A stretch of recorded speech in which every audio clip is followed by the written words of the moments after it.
ഇറ്റ്ഫോക്ക് 2025 ഇറ്റ്ഫോക്ക് ആരവത്തിലേക്ക് സ്വാഗതം. 2008 അന്തരിച്ച മലയാളി നടൻ മുരളിയുടെ നേതൃത്വത്തിൽ Kerala Sangeetha Nataka Akademi international theatre festival of Kerala അതായത് ഇറ്റ്ഫോക്ക് ആരംഭിക്കുന്നത്. ഇന്നത് 15ാമത് അന്താരാഷ്ട്ര നാടകോത്സവത്തിൽ എത്തി നിൽക്കുന്നു.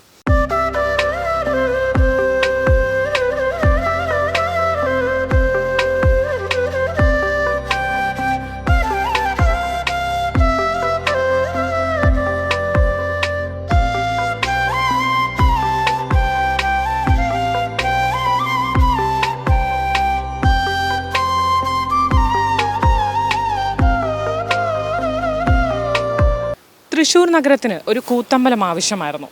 ആ കൂത്തമ്പലത്താണ് ഞാനിപ്പോൾ നിൽക്കുന്നത്.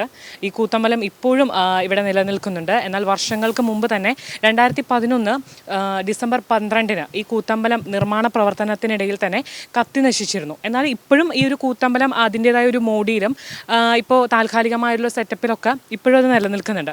ഇപ്പോൾ നിലവിൽ നമുക്ക് 15ാമത് അന്താരാഷ്ട്ര നാടകോത്സവം നടക്കുന്നതിൽ ഇപ്പോൾ നാടകങ്ങളുടെ മീറ്റ് ദി ആർട്ടിസ്റ്റ് പരിപാടികളെല്ലാം തന്നെ നമ്മുടെ ഈ കൂത്തമ്പലത്താണ് നടക്കുന്നത്. വർഷങ്ങൾക്ക് മുമ്പ് തന്നെ പണി കഴിച്ച ഈ ഒരു കൂത്തമ്പലം ഇപ്പോഴും ഇതേ ഒരു അതിൻ്റെ പഴയതിൻ്റെ ആ ഒരു പൊലിമയിൽ തന്നെ നിലനിൽക്കുന്നു.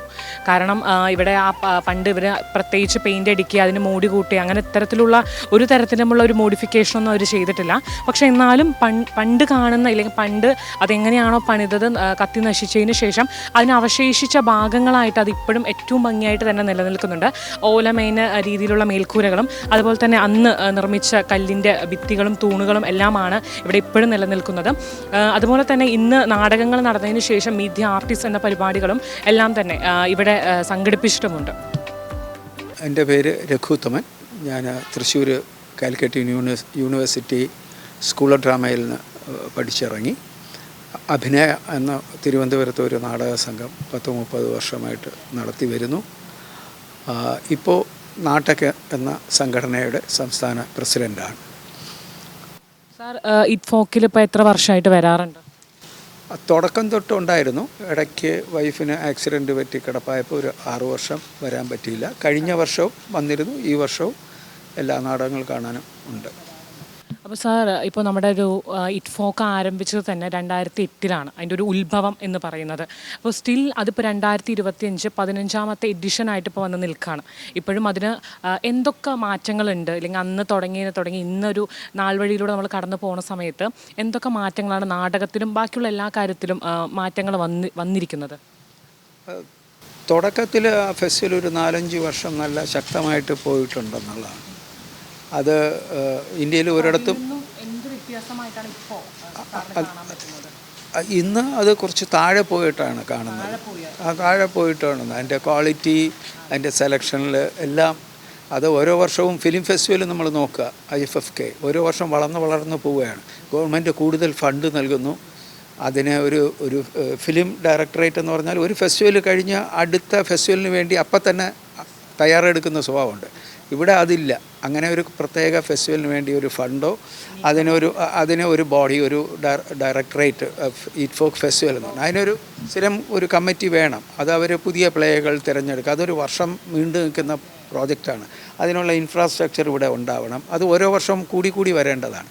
മറിച്ച് ഇതിപ്പോൾ കഴിഞ്ഞ തവണ ഇവിടെ ഈ രാമനിലയത്ത് ഓപ്പൺ എയറിലൊക്കെ കൂടുതൽ പെർഫോമൻസ് ഉണ്ടായിരുന്നു. വളരെ ലൈവായിരുന്നു. അതൊരു നാടകോത്സവം എന്ന് പറയുന്നത് ഏത് ഉത്സവവും നാടകം കാണാൻ മാത്രം അല്ലെങ്കിൽ സിനിമ കാണാൻ മാത്രമല്ല, സൗഹൃദങ്ങൾ പങ്കിടാനും ചർച്ചയ്ക്കും ഒക്കെ വളരെ ഗൗരവതരമായിട്ടുള്ള അതെ അതൊക്കെ എല്ലാ തലത്തിലും കുറഞ്ഞു. കഴിഞ്ഞ തവണ തന്നെ ഇവിടെ പോലീസ് വരികയും കുറച്ച് ബുദ്ധിമുട്ടുണ്ടാക്കി. അതൊക്കെ കലാകാരന്മാർക്ക് പറഞ്ഞു തീർക്കാവുന്ന കാര്യങ്ങൾ വെറിയുന്ന പോലീസിനെ കൊണ്ടുവരിക, ഇത്തരം അത് ഫിലിം ഫെസ്റ്റിവലിൽ അവിടെ നടക്കാറില്ല.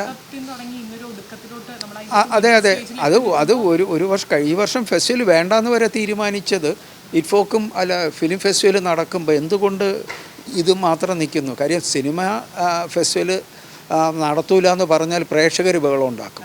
ഇവിടെ നാടകത്തിന് ഇപ്പോൾ ലളിതകലാ അക്കാദമി ഒരു പെയിൻറ്റിങ് ഫണ്ടില്ല.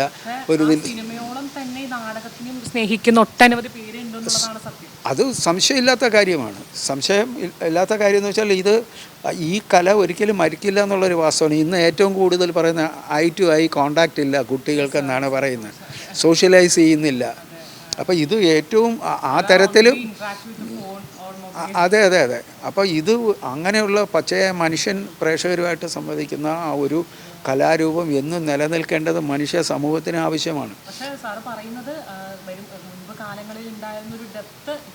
ഇല്ല ഇല്ല ഇല്ല അതാണ് ഞാൻ പറഞ്ഞത്. അതിന് പിന്നെ ഇതിൻ്റെ സംഘാടകരും ഒക്കെ ആലോചിക്കുന്നത് എന്തിനാണ് ഇറ്റ്ഫോക്ക് ഫെസ്റ്റിവൽ. ചിലവർ പറയുന്നത് എന്തിനാണ് ഇറ്റ്ഫോക്ക് ഫെസ്റ്റിവൽ വേണ്ട, അത് കുറേ ബുദ്ധിജീവികൾക്കും മറ്റുള്ളവർക്കും വേണ്ടിയിട്ടാണ്, ഇത് ജനകീയമല്ല.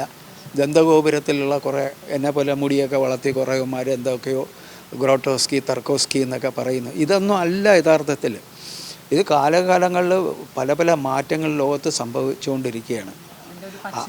അതാണ് അതിൻ്റെ പിന്നെ കണ്ടൻറ്റും ഫോമിലുമുള്ള അന്വേഷണങ്ങൾ നടക്കുകയാണ്. ഉള്ളടക്കത്തിലും രൂപത്തിലും ഭാവത്തിലും ഒക്കെ അന്വേഷണം നടക്കുന്നു. അപ്പോൾ അങ്ങനെയുള്ള പിന്നെ ഒരു പരീക്ഷണം നടക്കുക എന്ന് പറയുന്ന പരീക്ഷണത്തിന് വേണ്ടി പരീക്ഷണം നടക്കുകയല്ല. സമൂഹവും മാറുന്നതനുസരിച്ച് പുതിയ കലാകാരന്മാർ വരും, അവർ പുതിയ ഭാവങ്ങളും രൂപങ്ങളും സൃഷ്ടിക്കും. അത് കാണാനായിട്ടാണ്, അതായത് പഴഞ്ചൻ സാധനങ്ങൾ കാണാനായിട്ടല്ല.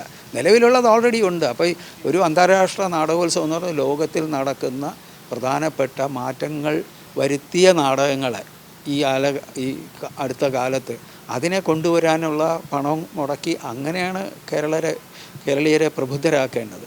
അതുകൊണ്ട് ഈ പറഞ്ഞ പണമില്ല എന്ന് ചുരുക്കി പിന്നെ നിലവാരമില്ലാത്ത നാടകങ്ങൾ ഇപ്പം നമ്മളൊക്കെ വരുന്ന ഇപ്പം സിനിമയിൽ അതെ അതെ അതെ അതെ പലതിലും ചിലത് കൊള്ളാം, ഇല്ല എന്ന് പറയുന്നില്ല. എല്ലാത്തിനെയും ആക്ഷേപിക്കുകയല്ല, അക്കാഡമി ചെയ്ത് എല്ലാത്തിനെയും കുറ്റപ്പെടുത്തുകയല്ല. പക്ഷേ വിമർശനം തന്നെയാണ്. അത് ഇമ്പ്രൂവ് ചെയ്യാനായിട്ടാണ് ഈ പറയുന്നത്. അപ്പോൾ അങ്ങനെയുള്ള ഒരു അവസ്ഥയിൽ നിന്നാണ് ഞാൻ സംസാരിക്കേണ്ടത്. അങ്ങനെയാണ്, മറച്ചു വെച്ചിട്ട് പറയുകയല്ല. ഇറ്റ്ഫോക്ക് തന്നെ വേണ്ട എന്നുള്ള ഒരു നടപടി ഒരു വർഷം നടത്തിയില്ലെങ്കിൽ അടുത്ത വർഷം ഇത് നടക്കാതിരിക്കാനുള്ള എല്ലാ സാധ്യതയുണ്ട്. അപ്പോൾ ഈ വർഷം നടത്തിയെങ്കിലും കിട്ടി എന്നുള്ള അതെങ്ങനെയാണ് നിങ്ങൾ ആ ഒരു സമയത്ത് തുടക്കമുണ്ടായിരുന്ന സമയത്തുണ്ടായിരുന്ന ആളുകളും ബഹളങ്ങളും അതേ ഒരു സംഭവം തന്നെ ഇപ്പോഴും നിലനിൽക്കുന്നുണ്ടോ? അതായത് ഇപ്പോഴും ആൾക്കാർ ഒരുപാട് ഇവിടെ വരുന്നുണ്ട്, കാണുന്നുണ്ട്, അങ്ങനെ ചിന്തിക്കുന്നുണ്ടോ? അതോ അതായത് കഴിഞ്ഞ വർഷങ്ങളിലെല്ലാം തന്നെ ക്രമേണ കുറഞ്ഞു വരികയാണോ? എനിക്കൊരു 6 വർഷത്തെ ഞാനില്ലാത്തതുകൊണ്ട് എനിക്ക് നമ്മുടെ ഭാഷയിലൊക്കെ ഇപ്പോൾ പറഞ്ഞു കഴിഞ്ഞാൽ ഇപ്പോഴത്തെ ഒരു ഭാഷയിൽ പറഞ്ഞാൽ അന്നുണ്ടായിരുന്നൊരു വൈബ് ഇന്നുണ്ടോ?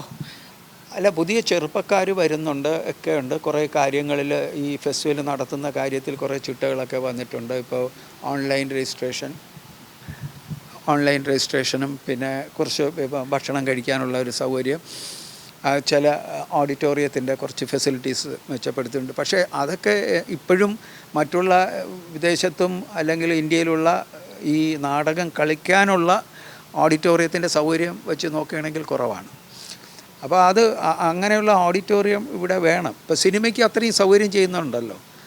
അത് എപ്പോഴും എന്തുകൊണ്ട് നാടകത്തിന് ഇല്ല എന്ന് പറയുന്നത് സമൂഹത്തിൻ്റെ ഉപബോധ മനസ്സിൽ, അതായത് പ്രത്യേകിച്ച് രാഷ്ട്രീയക്കാരെയും ഉന്നത അധികാരങ്ങളിൽ ഇരിക്കുന്നവരുടെ മനസ്സിൽ ഇത് സിനിമ കഴിഞ്ഞാൽ TV, ഈ ജാതി സമ്പ്രദായം പോലെയാണ്. സിനിമ സമ്പന്നർ സവർണർ, അത് കഴിഞ്ഞാൽ അത് കിട്ടാത്തവർ ടെലിവിഷൻ താഴെ. പക്ഷേ ഒരു സമയത്ത് സമൂഹത്തെ, അതാണ് നമ്മൾ ഈ കലയുടെ മഹത്വം എന്ന് പറയുന്നത്. ഈ കല മാത്രമല്ല, അതുകൊണ്ട് ഒരുപാട് സമൂഹത്തിൽ നടന്ന നമ്മളെ നാടൻ കലകളും അമ്പലത്തിലെ ഉത്സവങ്ങളും റിച്വൽസ് എന്നൊക്കെ പറയുന്ന മനുഷ്യർ കൂടിച്ചേരുന്ന ഒരു സംഘമാണ്. ഇത് പച്ചയായ മനുഷ്യർ ചെയ്യുന്ന ഒരു കലയാണ് ഇത്. അങ്ങനെ കേട്ടിരുന്നു. അതായത് സിനിമ എന്ന് പറയുമ്പോൾ നമുക്ക് ഏതൊരു OTT പ്ലാറ്റ്ഫോമിലും കാണാം. പക്ഷേ ഈ നാടകം എന്ന് പറയുന്നത് വന്ന് ഇരുന്ന് അതിനുവേണ്ടി ഒരു തവം പോലെയാണ്. അതെ, അത് ഒരു ക്യാമറയിൽ പകർത്തിയാൽ തന്നെ അത് നാടകം അങ്ങനെ ഫീൽ ചെയ്യാൻ പറ്റില്ല. അത് കണ്ടാലേ ഫീൽ ചെയ്യാൻ പറ്റൂ. അല്ലെങ്കിൽ നാടകത്തെ ക്യാമറയുടെ ലാംഗ്വേജിൽ എടുക്കണം. അങ്ങനെ ബുദ്ധിമുട്ടി ആരും എടുക്കാറില്ല. അതുകൊണ്ട് തന്നെ നാടകക്കാർ ഒരു അധകൃതനെ പോലെ ആയിട്ടാണ് ഇപ്പോഴും. ഒരു അംഗീകാരമില്ലാത്ത, യഥാർത്ഥത്തിൽ ഇപ്പോൾ ഞാൻ വിദേശത്ത് 4 വർഷം ഫ്രഞ്ച് തിയേറ്ററിൽ വർക്ക് ചെയ്തതാണ് ആക്ടറായിട്ട്. അവിടെയൊക്കെ ഞാൻ ഓട്ടോഗ്രാഫ് ഇട്ട് കൊടുത്തിട്ടുണ്ട്. നാടകം കാണാൻ ടിക്കറ്റ് വെച്ച ആൾ വരും, നല്ല ഓഡിറ്റോറിയമൊക്കെ ഉണ്ട്. ഇവിടെ അങ്ങനെ നമ്മൾ കണ്ട് പരിചയം ഉണ്ടാവുന്നില്ല എന്നുണ്ട്. അപ്പോൾ അതിനുള്ള ഒരു ഭരത് മുരളി അന്ന് തുടങ്ങി വെച്ചു. അതിന് തുടക്കം കുറിക്കാൻ ശൈലജ ഉണ്ടായിരുന്നു, NSD പഠിച്ച. അവരാണ് ആദ്യത്തെ ഫെസ്റ്റിവൽ ഡയറക്ടർ.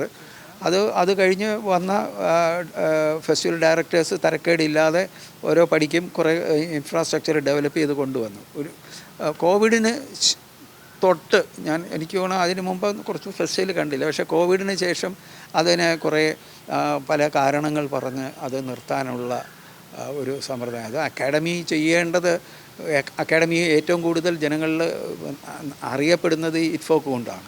അപ്പോൾ അതൊക്കെ നാടകം എത്രയോ വർഷമായിട്ട് നാടകം മാത്രം ചെയ്യുന്ന എന്നെപ്പോലെ ഒരുപാട് ആൾക്കാർക്ക് വളരെ നിരാശ.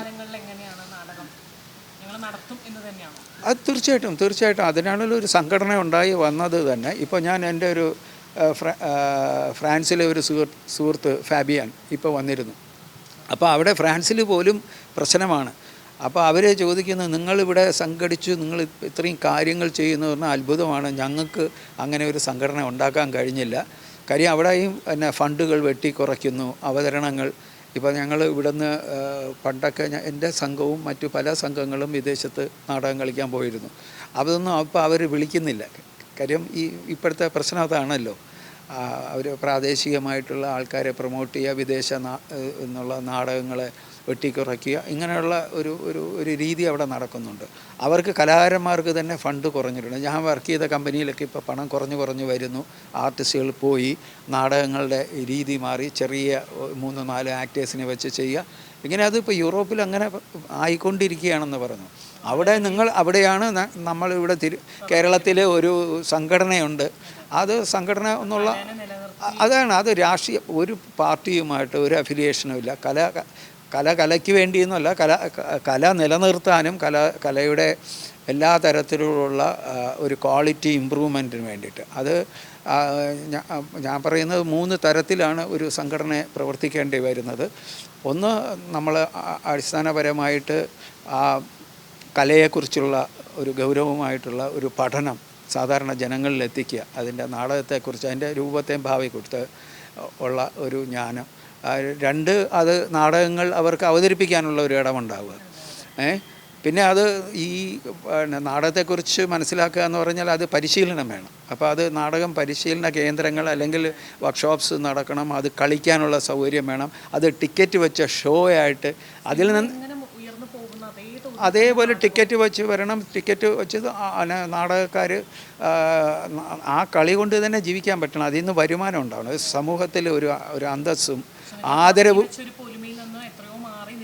അതെ, ഇപ്പോഴും നമുക്ക് ടിക്കറ്റ് വെച്ച് ഷോ ചെയ്യാനോ ഒന്നും പറ്റുന്നില്ല. എന്നാൽ പ്രേക്ഷകരുണ്ട്. കലാകാരന്മാർക്ക് വേണ്ട സപ്പോർട്ട് കലാകാരന്മാർ തന്നെ പലപ്പോഴും ഈ ലക്ഷ്യത്തോടുകൂടി എത്ര പേരുണ്ടെന്നുള്ളതും സംശയമാണ്. എല്ലാവരും കൂട്ടായിട്ട് ആ ബോധവൽക്കരണത്തിലാണ് സംഘടന. പിന്നെ നമ്മുടെ ഈ ക്ഷേമ പ്രവർത്തനം, കലാകാരന്മാർക്കുള്ള സഹായം നൽകുക. പിന്നെ 4മത്തേതെന്ന് പറയുന്നത് ഈ സർക്കാരിന് ഉള്ള അവർ ചില ഇത്തരം പ്രവണതകൾ, നാടകവിരുദ്ധമായ ചില പ്രവണതകൾ കാണിക്കുമ്പോൾ അതിനെ എതിർക്കുക, സമരമുഖത്ത് നിൽക്കുക. അതായത് ക്ഷേമപ്രവർത്തനം കലാകാരന്മാർക്ക് ചെയ്യുക, സമരമുഖത്ത് നിൽക്കുക. 3, പരിശീലനം, നാടകത്തെക്കുറിച്ചുള്ള ജ്ഞാനം വിതരണം ചെയ്യുക. 5, അതിലൂടെ കലാകാരന്മാർക്ക് ആദരവുണ്ടാകുക, സമൂഹത്തിലൊരു സ്ഥാനം ഉണ്ടാകുക. ഞങ്ങളിതിനു വേണ്ടി പൊരുതും യാതൊരു സംശയമില്ല. ഇത്രയും കാലം ഇപ്പോൾ 8 വർഷമായിട്ട് സംഘടനയുണ്ട്.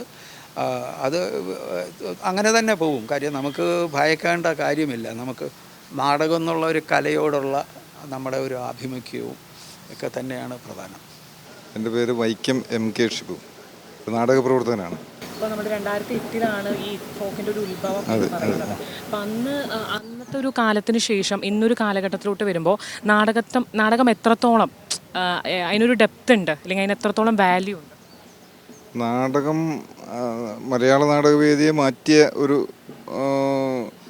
സംരംഭമാണ് ശരിക്ക്. ഇറ്റ്ഫോക്കിലൂടെയാണ് മലയാളം വിദേശ നാടകങ്ങൾ പരിചയപ്പെടാനും. ഇറ്റ്ഫോക്ക് 2008 മുതൽ ഞാൻ എല്ലാ വർഷവും തുടർച്ചയായി നാടകം കാണാനെത്തുന്ന ഒരാളാണ്.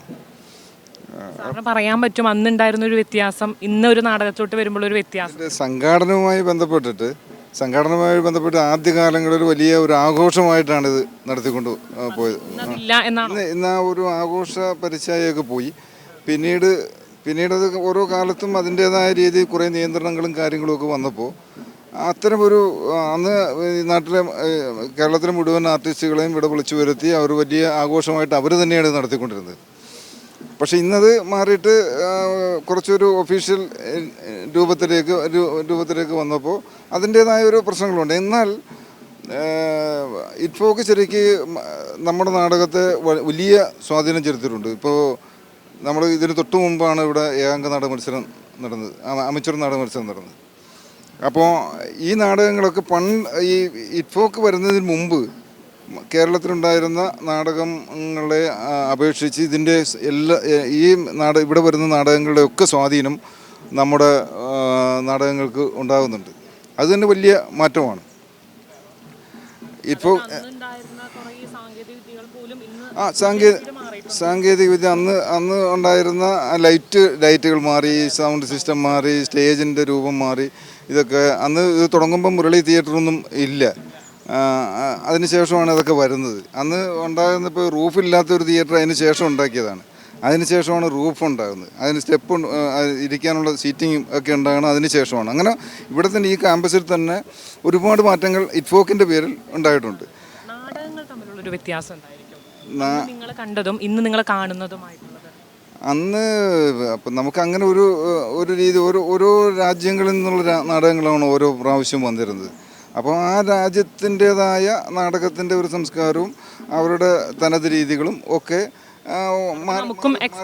മാറി വരും. അതാണ് ഇവിടെ ഓരോ രാജ്യത്തിൻ്റെ നാടകങ്ങൾ വരുമ്പോഴും അതിൻ്റേതായ അവരുടെ ഒരു നാടക സംസ്കാരം അവരുടെ നാടകങ്ങളെ പ്രതിഫലിക്കുകയും അത് നമുക്ക് ഉൾക്കൊള്ളാൻ സാധിക്കുകയും ചെയ്യുന്നു എന്നുള്ളതാണ്. എങ്കിലും ഇറ്റ്ഫോക്ക് തീർച്ചയായും ഇറ്റ്ഫോക്ക് ഒരു വലിയ പ്രയോജനം ചെയ്ത ഒരു സംരംഭം. ഇതിനേക്കാൾ നന്നായി പോകണം എന്നുള്ള അഭിപ്രായമാണ്. എൻ്റെ പേര് യേശുദാസ്, നാടകപ്രവർത്തകനാണ്. ഇറ്റ്ഫോക്കിൽ കാലങ്ങളായിട്ട് വരാറുണ്ട്, നാടകങ്ങൾ കാണാറുണ്ട്. സ്റ്റാർട്ടിങ്ങിലെ ഇറ്റ്ഫോക്കിൽ സ്ഥിര സാന്നിധ്യമല്ല, വരാറുണ്ട്. ഇടയ്ക്ക് തുടർച്ചയൊക്കെ നഷ്ടപ്പെട്ടിട്ടുണ്ട്. ഇപ്രാവശ്യം ഞാൻ വന്നിരിക്കുന്ന നാടകം അവതരിപ്പിക്കാൻ വേണ്ടിയിട്ട് കൂടിയാണ്. സന്തോഷം. അപ്പം എങ്ങനെയാണ് അന്ന് നാടകങ്ങൾ ഒരുപാട് അവതരിപ്പിച്ചിട്ടുണ്ടാവും? അതായത് 2008 ഇറ്റ്ഫോക്ക് എന്നൊരു സംവിധാനം, ഒരു ഉത്ഭവം ഉണ്ടായത്. അതിനുശേഷം ഇപ്പോഴും 2025 അത് 15ാമത്തെ എഡിഷനിലോട്ട് എത്തി നിൽക്കുകയാണ്. അപ്പം അന്ന് നിങ്ങൾ നാടകം ചെയ്തതും ഇന്ന് നാടകം ചെയ്യുന്ന തമ്മിലൊരു വ്യത്യാസം എന്തൊക്കെയായിരിക്കും? അതായത് ലോകത്ത് ഏറ്റവും കൂടുതൽ പരീക്ഷണങ്ങൾ നടക്കുന്നത് നാടകവേദിയിലാണ്. എന്തുകൊണ്ട്? കാരണം പറയാം. കാരണം ക്യാമറയ്ക്ക് കാണിക്കാൻ സാധിക്കാത്തത് നാടകത്തിന് കാണിച്ചെങ്കിൽ മാത്രമേ നാടകത്തിന് പിടിച്ചു നിൽക്കാൻ പറ്റുള്ളൂ. കാരണം ഒരു നിമിഷം നമ്മൾ സ്പേസിലേക്ക് പോകുന്നു, അടുത്ത സെക്കൻഡ് നമ്മൾ കടലിനടിയിലേക്ക് പോകുന്നു, കൊടുമുടിയിലേക്ക് കയറി സിനിമയിൽ സാധ്യമാണ്. ഭാവങ്ങളല്ല, അതിൻ്റെ സാധ്യതകൾ, സിനിമയ്ക്ക് അതിൻ്റെ സാധ്യത. പക്ഷെ നാടകത്തിന് ആ സാധ്യതയില്ല.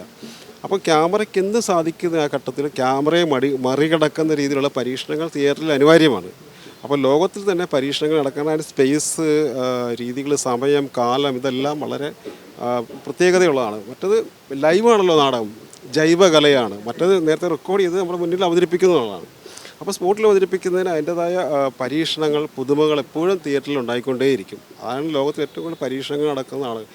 ഇറ്റ്ഫോക്ക് പോലുള്ള ചലഞ്ചായി തോന്നുന്നുണ്ടോ? അതായത് അന്ന് നാടകങ്ങൾ ചെയ്തപ്പോൾ ഉണ്ടായിരുന്ന ഒരുപാട് കാര്യങ്ങൾ ഇന്ന് മാറിയിട്ടുണ്ട്. ഇപ്പോൾ സാർ പറഞ്ഞ പോലെ സൗണ്ട്സ്, ശബ്ദങ്ങൾ, അതുപോലെ തന്നെ ലൈറ്റ്സ്, ഇതൊക്കെ ഒരുപാട് രീതിയിൽ മാറിയിട്ടുണ്ട്. അപ്പോൾ അന്ന് എങ്ങനെയായിരുന്നു അന്നത്തെ ഒരു നാടകങ്ങൾ? എപ്പോഴും ചലഞ്ച് തന്നെയാണ്. അപ്പോൾ അന്നത്തെ നാടകം ഇന്നത്തെ നാടകം ഓരോ കാലത്തിനനുസരിച്ച് ടെക്നോളജി ഡെവലപ്പ് ചെയ്യുന്നതിനനുസരിച്ച് ചിന്തകളിൽ മാറിക്കൊണ്ടിരിക്കും, നവീകരിച്ചുകൊണ്ടേയിരിക്കണമല്ലോ. തിയേറ്ററിൻ്റെ രീതികളും ഇടപെടലുകളും ഒക്കെ മാറിക്കൊണ്ടിരിക്കും. ഇതുപോലെ തന്നെ ഒരു പ്രത്യേക സ്ഥലത്ത് തന്നെ നാടകം അവതരിപ്പിക്കണമെന്ന് പോലും നിർബന്ധമില്ല. പ്രേക്ഷകനെ കൂടെ കൊണ്ടുപോകുന്ന തരത്തിലുള്ള നാടകങ്ങളുണ്ട്. അങ്ങനെ നാടകവേദി തന്നെ. അപ്പം ഞാൻ പറഞ്ഞു, നിങ്ങളിപ്പോൾ ഒരു പ്രേക്ഷകനാണെന്ന് വെച്ചാൽ പ്രേക്ഷകൻ എന്നോടൊപ്പം സഞ്ചരിക്കുന്നു, ഞാനിപ്പോൾ നടന്നു പോകുമായിരിക്കും, നിങ്ങളും എൻ്റെ കൂടെ നടക്കുന്നു, ചിലപ്പോൾ മരത്തെ കയറി നിൽക്കും, നിങ്ങളും കൂടെ കയറി നിൽക്കും. അങ്ങനെയൊക്കെ നാടകം മാറുന്നുണ്ട്. പക്ഷേ സിനിമയ്ക്കൊന്നും മറ്റു മീഡിയയ്ക്ക് സാധ്യമല്ല. നാടകത്തിന് അത്തരം കാര്യങ്ങളൊക്കെ കുറേ കൂടി സാധ്യമാണ്. അപ്പം ഏറ്റവും കൂടുതൽ പരീക്ഷണങ്ങളൊക്കെ ഇത്തരം ഇറ്റ്ഫോക്ക് പോലുള്ള കാര്യങ്ങൾ നടന്നുകൊണ്ടിരിക്കുന്നത്. പക്ഷേ ഇപ്രാവശ്യം ഇത് വേണ്ടാന്ന് വെച്ച പരിപാടിയാണ്. അപ്പോൾ നാടകപ്രവർത്തകരുടെ ഒരു സമ്മർദ്ദം മൂലമാണ് ഇത് പ്രശ്നം നടക്കുന്നത് തന്നെ. അത് വലിയ കാര്യം. കാരണം ഇത്തരം ഈ സാംസ്കാരിക പരിപാടികൾ നിന്ന് പോയി കഴിഞ്ഞാൽ നമ്മുടെ നഷ്ടമാണ്. നമ്മുടെ നാടിനെ തന്നെ നയിച്ചുകൊണ്ടിരിക്കുന്നത്, സംസ്കാരം എന്തെന്ന് പഠിപ്പിച്ചുകൊണ്ടിരിക്കുന്നത് പ്രത്യേകിച്ചും നാടകങ്ങളിലൂടെയാണ്. അറിയാമല്ലോ, ഒരു ഗവൺമെൻറ് തന്നെ അല്ലെങ്കിൽ അധികാരത്തിൽ വരുന്നതും നമ്മുടെ നാടിൻ്റെ പല രീതിയിൽ സ്വാധീനിച്ചിട്ടുള്ള നാടകങ്ങളാണ്. അപ്പോൾ നിങ്ങൾ തന്നെ കമ്മ്യൂണിസ്റ്റാക്കി പോലെ ഒരുപാട് ആളുകളുണ്ട്.